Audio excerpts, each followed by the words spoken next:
আপনাদের সাথে আজকে ফ্রাইড রাইস রান্না করার রেসিপি শেয়ার করতে চলে আসলাম। তো এই তো বাজার থেকে বটবটি নিয়ে আসলাম, গাজর নিয়ে আসলাম, সাথে ক্যাপসিকাম নিয়ে আসলাম। তো এখন আমি প্রথমেই মুরগির মাংসগুলো নিয়ে নিলাম, ধুয়ে ভালো করে পরিষ্কার করে তারপর শুকিয়ে নিয়েছি। এখন এই তো দেখেন এটাতে লবণ দিয়ে দিলাম জিরার গুঁড়া, মরিচের গুঁড়া,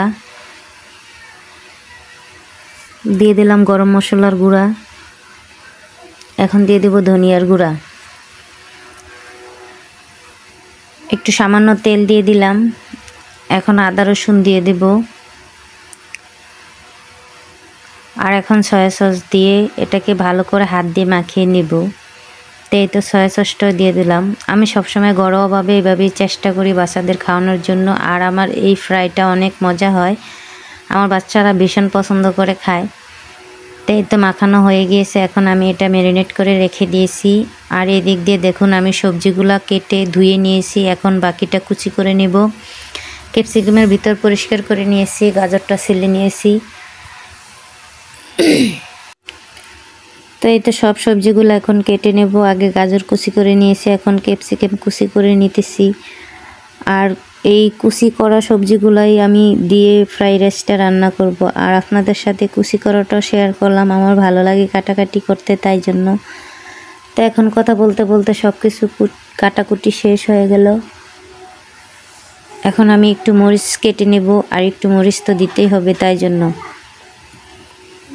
তাই তো মরিচগুলো কেটে নিয়েছি, সব কাটাকাটি শেষ। এখন চুলায় পানি বসিয়ে দিয়েছি, আর এই দিক দিয়ে আমি চাল নিতেছি। আজকে আমি 3 পট চালের রাইস রান্না করব, আর রাইসটা ভীষণ ঝরঝরে হয়েছিল, খুবই মজাদার হয়েছিল খেতেও। তো এখানে 3 পট চাল নিয়েছি, আর প্রথমেই আমি চুলায় পানি বসিয়ে দিয়েছিলাম, পানিগুলো গরম আসছে, তাই জন্য এই তো তেল দিয়ে দিলাম, 3 টুকরা দারচিনি, 3 টুকরা এলাচ দিয়ে দিলাম। তো এখন আমি চালগুলো দিয়ে দিতেছি, আর চালগুলা প্রায় 80% আমি সিদ্ধ করব। আর আমার রাইসটা কি ঝরঝরা হয় আপনাদের সাথে দেখাবো। তো এতে দেখেন আমি লবণ দিয়ে দিয়েছি, দিয়ে এটাকে ভালো করে নাড়াচাড়া করে দিলাম। আর এই তো আমার চাল প্রায় 80% সিদ্ধ হয়ে গিয়েছে, আমি এটা এখন নামিয়ে ফেলবো। এ তো নামানো হয়ে গেছে, এখন এটা আমি একটু ফ্যানের নিচে দেবো যাতে আমার রাইসটা ঝরঝরা হয়। তা আমি এটা এখন ফ্যানের নিচে দিয়ে বাকি কাজটা করতে চলে আসলাম। কড়াইতে তেল দিয়ে দিলাম, এখন এখানে আমি 2টা ডিম দেব, দিয়ে একটু গোলমরিচের গুঁড়া আর একটু লবণ দিয়ে ভালো করে নাড়াচাড়া করে ভেজে নেব। রাইসে তো ডিম দিতেই হয়, আপনারা সবাই জানেন।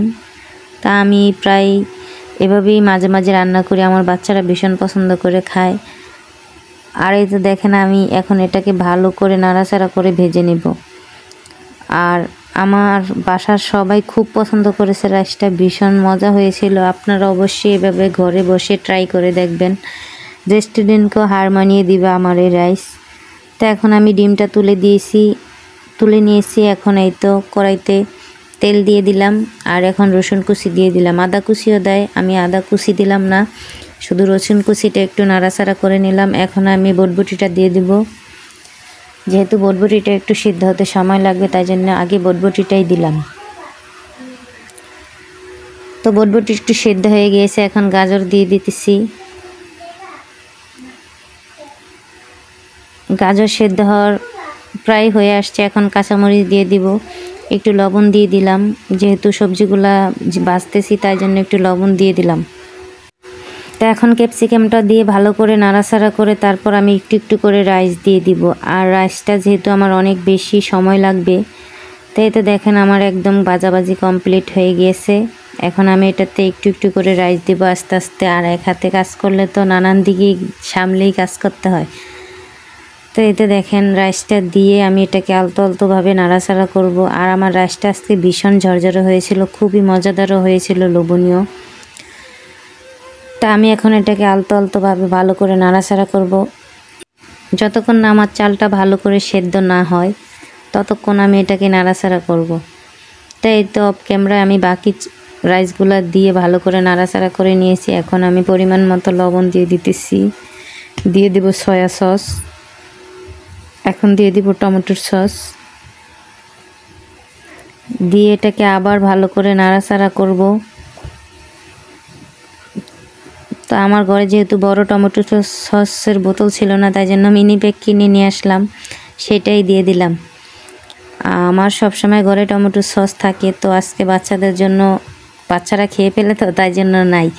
তো এখন এটাকে আমি আবার ভালো করে নাড়াচাড়া করে দেব। আর আমার কড়াইটা একদম ভরে গিয়েছে, ফুল হয়ে গিয়েছে, তাই জন্য নাড়াচাড়া করতে একটু বেশি কষ্ট হচ্ছে।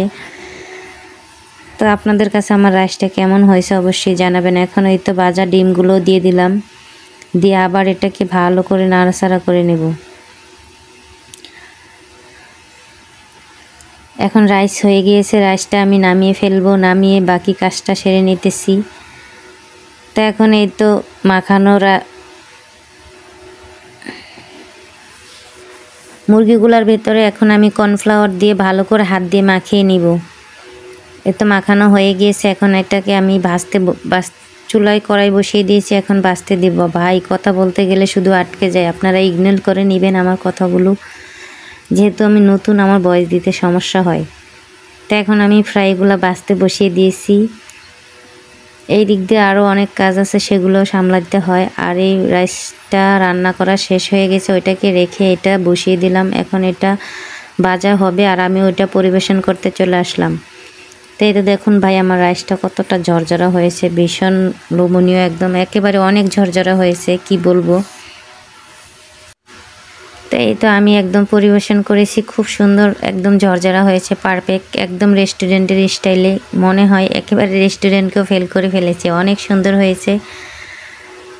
তো এই তো দেখেন আমি পরিবেশন করেছি, ভীষণ মজাদার ও লোভনীয় হয়েছে। তা আমার রান্না কেমন হয়েছে অবশ্যই আপনারা জানাবেন। ভালো লাগলে লাইক কমেন্ট শেয়ার করে আমার সাথে থাকবেন, আর অবশ্যই সাবস্ক্রাইব করে পাশে থাকবেন। আল্লাহ হাফেজ।